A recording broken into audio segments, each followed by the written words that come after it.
Di ruang kelas yang penuh harap ini, keempat mahasiswa baru saja menyelesaikan praktek micro teaching mereka. Di hadapan Ibu Rifka, dosen yang tegas namun peduli, mereka menerima masukan-masukan yang tajam. Bagaimana menurut kalian? Apa yang masih kurang dari pembelajaran micro teaching tadi? Ingat, menjadi guru bukan hanya menyampaikan materi, tapi juga menginspirasi dan memotivasi siswa. Suasana terasa berat, dan mereka saling bertukar pandang. Ini adalah momen di mana mereka menyadari bahwa menjadi guru bukan hal yang mudah. Mas, mau nggak kalau kita kumpul bentar? Boleh. Mau di mana? Mau di bawah sini? Di bawah? Boleh. Oke. Gagal banget hari ini. Rasanya kayaknya aku nggak cocok banget jadi guru.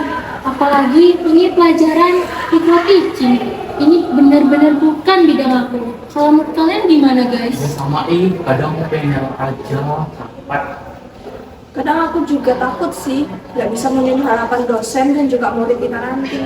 Nah kan, maka dari itu, gimana kalau kita bayangin aja? Iya, ayo kita rebahan. Perlahan-lahan, mereka masuk ke alam mimpi. Dalam mimpi itu, mereka kembali berada di ruang kelas.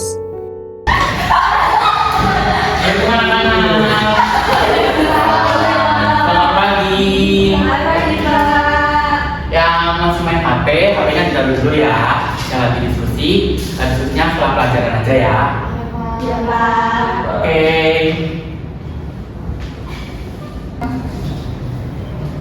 Halo anak-anak, gimana nih kabarnya hari ini? Baik. Alhamdulillah kalau kalian sehat semua. Semoga kalian tetap sehat dan terus semangat dalam mengikuti pembelajaran hari ini. Oke, sebelum kelas hari ini dimulai, sekarang kita berdoa dulu agar pembelajaran hari ini berjalan lancar. Oke, ketua kelas silakan memimpin doanya lebih dahulu. Sebelum memulai pelajaran, baiknya kita berdoa. Berdoa dimulai. Berdoa selesai.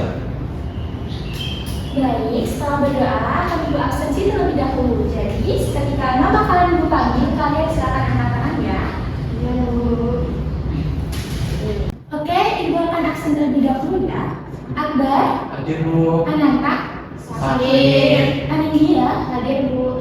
Kristof, Hadir. Rifka, hadir Bu. Selsia, hadir Bu. Oke, nggak masuk satu ya, karena sakit ya. Ya Bu. Oke, anak-anak. Coba kalian bayangkan jika suatu saat hari nanti kalian bekerja di kamar impian kalian, tapi justru kalian tidak bisa berkomunikasi dengan baik dan imbasnya hubungan kalian dengan atasan kalian, rekan kerja kalian itu tidak berjalan dengan lancar. Apa kalian mau kira-kira? Mau. Nah, maka dari itu hari ini kita akan membahas materi yang sangat penting buat kedepannya kalian gimana, yaitu tentang etika komunikasi di kantor. Nah, sebelumnya pada pertemuan minggu lalu kita sudah membahas tentang komunikasi verbal dan non-verbal nih. Nah, sekarang lanjutannya bagaimana sih komunikasi itu berjalan dengan lanjut gitu, supaya nanti kalian pas di perusahaan bisa menggunakan bahasa yang lancar gitu, yakni etika komunikasi di kantor. Oke, ibu mau nanya nih, kalian pernah lihat nggak di film atau drama tentang perkantoran? Kira-kira kesalahan etika kantor apa sih yang sering terjadi di situ? Pun mau nanya kepada kalian. Terlalu santai dulu. Ada lagi? Suka memotong? Oh, ada. Ya, termasuk juga. Apa ada lagi? Kesalahan ada bicara. Nah, benar banget. Jadi semua yang disebutkan oleh teman-teman kalian ini termasuk kesalahan dalam etika komunikasi di kantor. Yuk kita pelajari lebih lanjut bagaimana sih materi ini. Harap diperhatikan dengan baik ya anak-anak.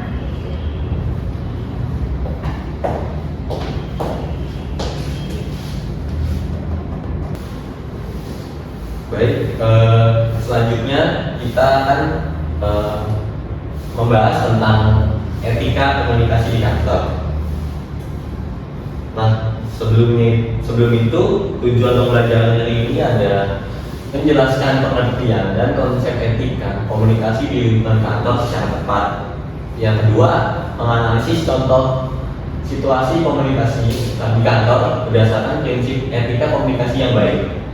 Yang ketiga, menunjukkan sikap sopan, profesional, dan etis dalam berkomunikasi melalui diskusi dan simulasi dalam kelompok kecil. Sebelum masuk ke materi, coba kalian bayangkan, jika kalian berkomunikasi dengan atasan, rekan kerja, ataupun klien di kantor, apakah cuma berkata-kata saja? Tentu tidak ya. Maka dari itu ada yang dinamakan dengan etika komunikasi di kantor. Nah, selanjutnya, sebelum masuk ke etika komunikasi di kantor, Bapak akan menjelaskan apa itu etika profesional. Etika profesional adalah prinsip moral dan nilai yang mengatur perilaku seorang dalam dunia kerja, mencakup sikap, tanggung jawab, dan cara berinteraksi dengan kolega, atasan, atau klien. Oke, nah tadi kan udah dijelaskan terkait etika profesional. Nah tadi di awal juga Ibu sempat singgung terkait etika komunikasi. Dan dari kalian, apakah ada yang tahu apa itu etika komunikasi? Saya Bu. Ya, Pak Hima? Menurut saya Bu, etika komunikasi itu aturan atau cara kita berkomunikasi supaya tetap sopan dan menghargai orang lain. Jadi bukan cuma apa yang kita omongin, tapi juga gimana cara ngomongnya, sikap kita, dan kapan waktu yang tepat buat kita bicara. Ya, benar sekali. Nah, jadi secara umum etika komunikasi itu adalah norma, nilai atau aturan yang mengatur seseorang untuk berkomunikasi di lingkungan kerja. Nah, baik secara lisan maupun tulisan. Dan etika komunikasi ini juga bertujuan untuk menciptakan suasana kerja yang profesional, sopan, dan juga harmonis. Nah, tadi itu adalah komponen-komponen etika komunikasi di kantor. Jika kalian memakai hanya satu saja, yaitu menggunakan bahasa yang sopan dan formal, tetapi kalian menggunakan nada yang tinggi dan tidak mendengarkan lawan bicara ketika lawan berbicara kalian sedang berbicara. Nah, itu bisa dianggap tidak etis ya. Jadi komponen-komponen di atas ini harus kalian gunakan secara bersamaan agar keberlangsungan kerja kalian bisa berjalan dengan harmonis dan juga profesional. Nah, sebelum kita masuk ke sesi diskusi kelompok, Ibu punya beberapa contoh situasi di lingkungan kerja. Nanti Ibu akan memberikan sebuah pertanyaan dan kalian akan menjawab ya. Nah, untuk yang pertama nih, bisa diperhatikan, menurut kalian apakah gambar tersebut sudah menunjukkan sikap kerja yang etis, komunikasi yang etis? Iya, kelima. Menurut saya nggak etis itu, soalnya nada dan ekspresi nada itu bisa bikin orang lain takut atau nggak nyaman. Nah, benar banget nih Kak Hima.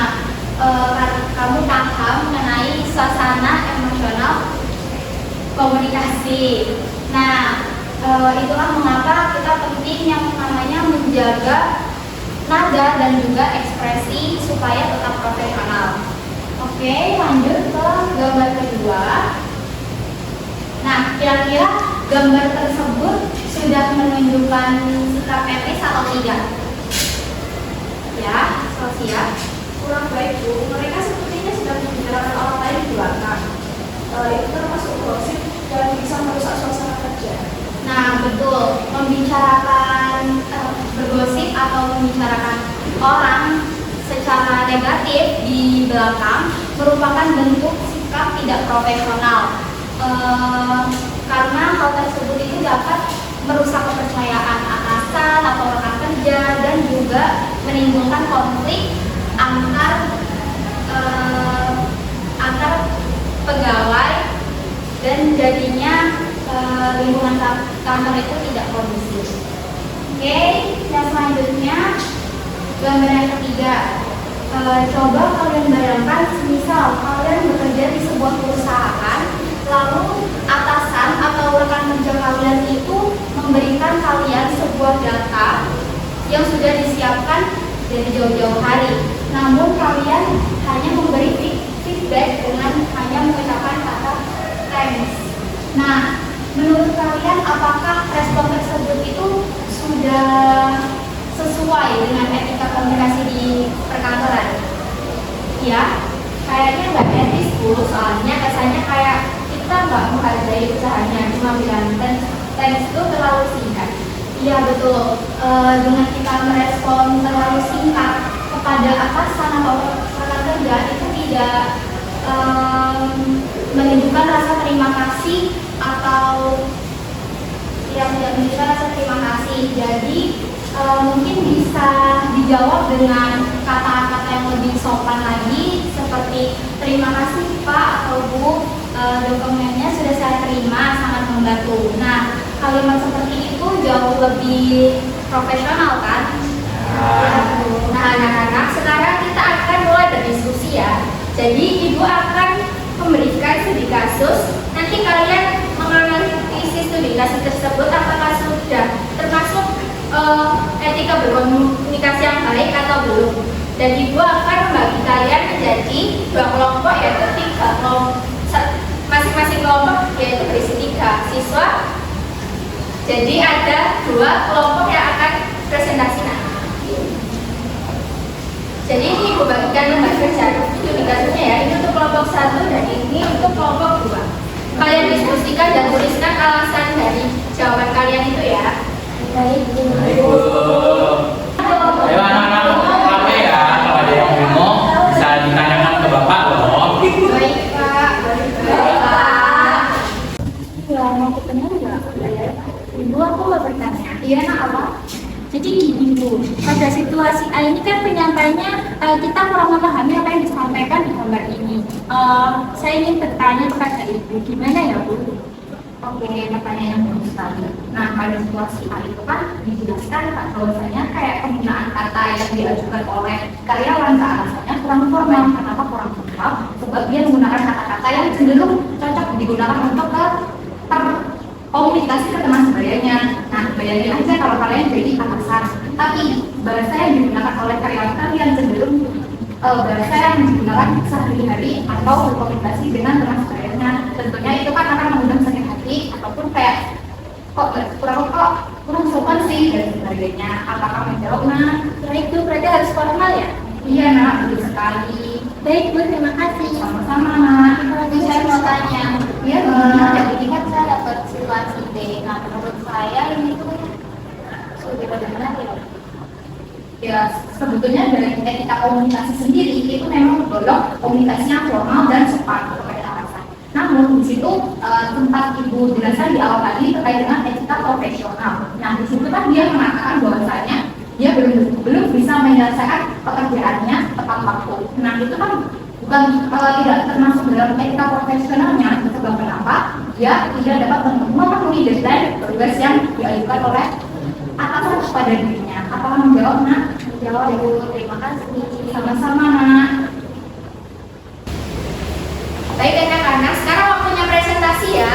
Kalian setiap kelompok akan maju perwakilan untuk membacakan hasil diskusinya. Silakan untuk kelompok pertama dulu. Baik, sebelumnya terima kasih atas kesempatannya. Saya akan membacakan hasil diskusi dari kelompok 1. Nah, menurut saya komunikasi pada situasi A itu tidak mencerminkan etika yang baik. Walaupun dia jujur belum menyelesaikan tugas, namun secara cara penyampaiannya itu kurang sopan. Nah, dari caranya terkesan menyalahkan pekerjaan orang lain dan tidak menghargai prioritas dari atasan. Ditambah lagi sikapnya yang santai dan main ponsel tidak dianggap profesional. Terima kasih. Oke, tepuk tangan untuk kelompok 1. Silakan untuk kelompok 2 bisa mempresentasikan hasil diskusinya.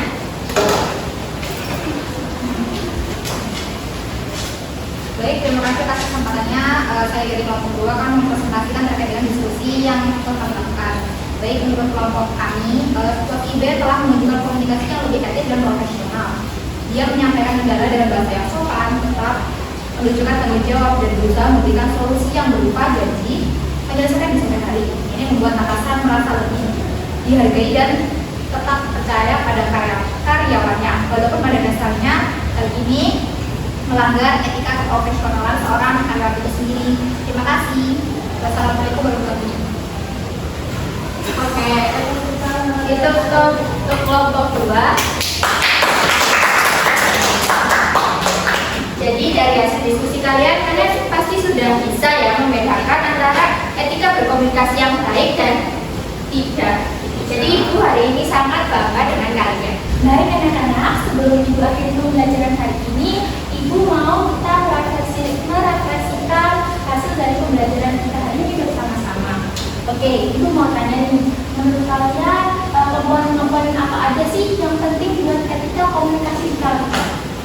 Menggunakan bahasa yang sopan dan formal, Bu. Benar. Ada lagi? Nada suara juga harus tepat, jangan lebih tinggi atau terlalu pelan. Oke, termasuk juga.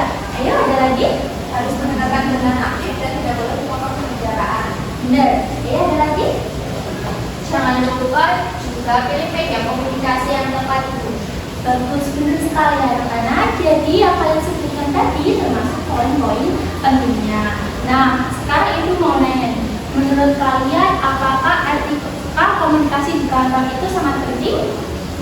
Penting Bu, supaya kita bisa dihargai dan dipercaya di tempat kerja. Benar banget. Apakah ada yang mau menjawab lagi? Karena komunikasi yang salah bisa membuat konflik di kantor itu sendiri, Bu. Bagus. Jawaban kalian benar semua ya, Nak. Jadi, etika komunikasi di kantor itu bukan hanya membuat pekerjaan menjadi lancar, tetapi membangun suasana menjadi nyaman dan profesional. Nah, untuk pembelajaran hari ini membuat bekal kalian buat kedepannya gimana. Jadi, semuanya harus dimulai sejak masa sekolah. Oke anak-anak, sebelum Ibu akhiri pembelajaran kali ini, kita berdoa terlebih dahulu ya. Ketua kelas silahkan dibimbing doa terlebih dahulu. Sebelum mengakhiri pembelajaran kali ini, alhamdulillah kita doa terlebih dahulu. Berdoa dimulai. Berdoa dapat dicukupkan. Baik anak-anak, terima kasih ya atas waktunya hari ini. Ibu akhiri dulu kelas hari ini. Wassalamualaikum warahmatullahi wabarakatuh. Waalaikumsalam warahmatullahi wabarakatuh.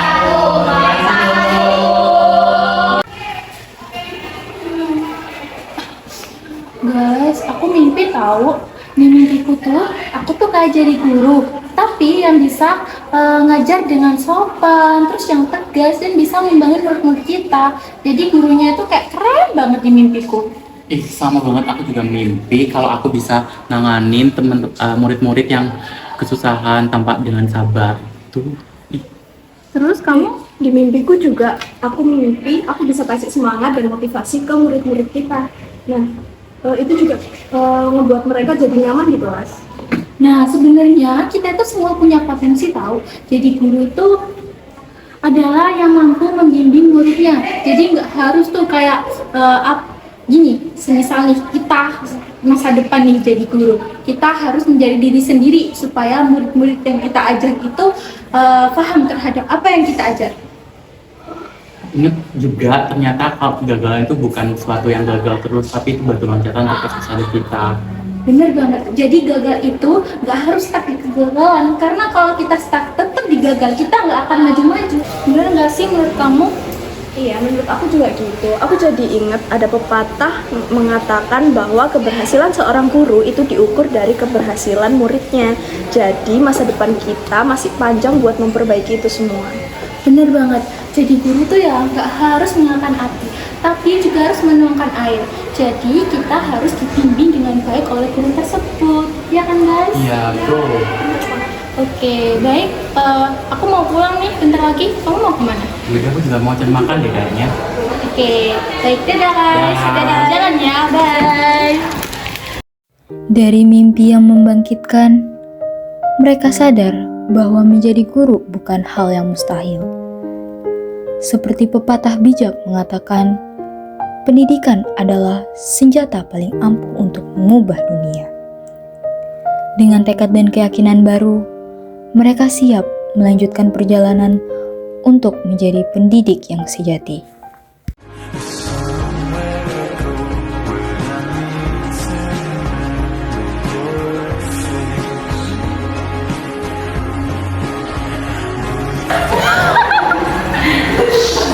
Atau kalian kok nggak ada yang nyambungin ya?